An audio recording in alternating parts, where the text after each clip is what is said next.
Bhim army Bharat एकता mission के तहत आप यहाँ पर पहुंचे हैं, क्या कुछ कीजिए, उसका जवाब हम देंगे। क्या मांगे लेकर के पहुंचे हैं? देखिए, सबसे पहले तो सभी देशवासियों को क्रांतिकारी जय भीम।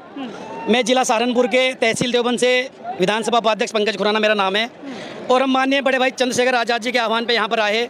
हमारी ये मांगे है, पहली ये जो प्राइवेट स्कूल कॉलेज है इनमें हमारा आरक्षण होना चाहिए। अच्छा। क्योंकि सरकारी संस्थाएं और कॉलेज स्कूल जितने भी इस देश में सब ठप हो चुके हैं, क्योंकि शिक्षा व्यवस्था बिल्कुल खत्म हो चुकी है। क्योंकि बच्चा अगर पढ़ने के लिए जाएगा तो पढ़ाई बाद में करेगा, पहले उसको कटोरा दे देंगे खाने के लिए, वो शाम छुट्टी के टाइम तक उसको खाएगा, फिर पढ़ाई लिखाई कुछ नहीं हो पाएगी, घर वापस आ जाएगा। तो कहीं ना कहीं सरकारी जो संस्था है, सरकारी जो स्कूल कॉलेज है, वहाँ पर कहीं ना कहीं 90% दलितों के बच्चे पढ़ते हैं, क्योंकि ये आर्थिक रूप से कमज़ोर है। और दूसरी ओर देखें, प्राइवेट जो संस्था है, मैनेजमेंट जो बड़े बड़े कॉलेज है, उनकी फीस जो है वो हमारा समाज अफोर्ड नहीं कर पाता। क्यों नहीं कर पाता? क्योंकि उनमें बड़े बड़े उद्योगपतियों के कॉलेज चल रहे हैं, उनमें 5-5 हज़ार 6-6 हज़ार फीस है। तो हमारा समाज कहीं ना कहीं आर्थिक रूप से कमज़ोर है, तो उन्हें उसमें पढ़ नहीं पाता। तो हम चाहते हैं कि जो प्राइवेट बड़े बड़े कॉलेज है उन्हें भी उनमें भी हमारी हिस्सेदारी होनी चाहिए, और प्राइवेट सेक्टर में हमें आरक्षण मिलना चाहिए। यानी शिक्षा पर अब आप लोग दावा करना चाहते हैं, बेहतर शिक्षा पर, और उसके लिए आप चाहते हैं कि आरक्षण प्राप्त अगर बेहतर शिक्षा हमें समाज को देनी है तो प्राइवेट स्कूलों में भेजना पड़ेगा, और प्राइवेट स्कूलों में हम तब भेजेंगे जब हम आर्थिक रूप से मजबूत होंगे, या फिर हमें उसमें आरक्षण मिलना चाहिए। जैसे उद्योगपति अमीर लोगों के बच्चे तो इंग्लिश मीडियम में पढ़ लेंगे, पर हमारे बच्चे, हमारे मेड भाई कहाँ जाएंगे?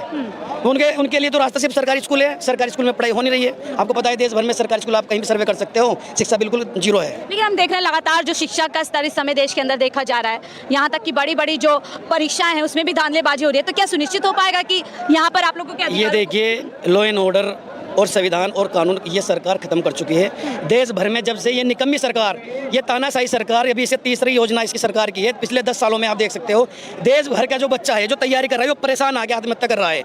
अभी मेरी उम्र मान ले 18 साल है, 10 साल में नौकरी नहीं मिलेगी तो क्या बोलते हैं वैकेंसी नहीं आई तो 28 साल उम्र हो जाएगी, तो मेरी ओवर एज हो जाएगी। तो मैं क्या करूँगा? मैं पढ़ा लिखा बच्चों में दिहाड़ी भी नहीं कर सकता, नौकरी मेरी लगनी दिहाड़ी में करूँगा नहीं, तो मैं क्या करूँगा?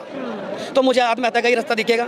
तो ये निकम्मी सरकार है। 10 साल से जितने पेपर इस सरकार में लीक हुए हैं, और सबसे बड़ी बात तो हद तो तब हो गई जब इस सरकार ने नीट का पेपर लीक कर दिया। क्योंकि नीट का पेपर आपको पता होगा उसमें बड़े बड़े डॉक्टर बनते हैं। अगर मान ले धांधलेबाजी करके नीट का पेपर ही है, एक बच्चे को बिना पढ़े लिखे को 90% नंबर दे रहे हैं, कल को वो डॉक्टर बड़ा बन रहा है तो क्या काम करेगा वो?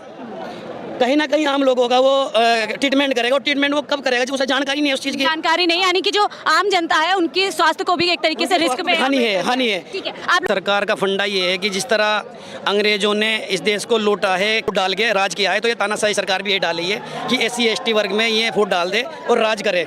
पर मैं इस तानाशाही सरकार को कहना चाहूँगा, जबकि ये नियम है क्रीमी लेयर का, ये तो सुप्रीम कोर्ट का है, पर इस देश में जिसकी सत्ता है, मोदी की सत्ता है, तानाशाही सरकार है, इसके इशारे पे जो सुप्रीम कोर्ट चल रहा है। सवाल है, क्या लगता है जो काम खुद नहीं कर पाए, संसद से नहीं कर पाए, वो सुप्रीम कोर्ट से कराने की सुप्रीम कोर्ट से इसलिए करा रहे हैं, कहीं ना कहीं मैं इसलिए बोल रहा हूँ कि ये कहीं ना कहीं सरकार का इशारा। इसलिए आप देखिए, अभी जब से आप सुबह से यहाँ हो कि सुबह से नेटवर्क है यहाँ पे है, इंटरनेट बंद किया, सोशल मीडिया बिल्कुल खत्म कर रखी है इन्होंने, इंटरनेट बंद है। और इंटरनेट बंद किसने किया है?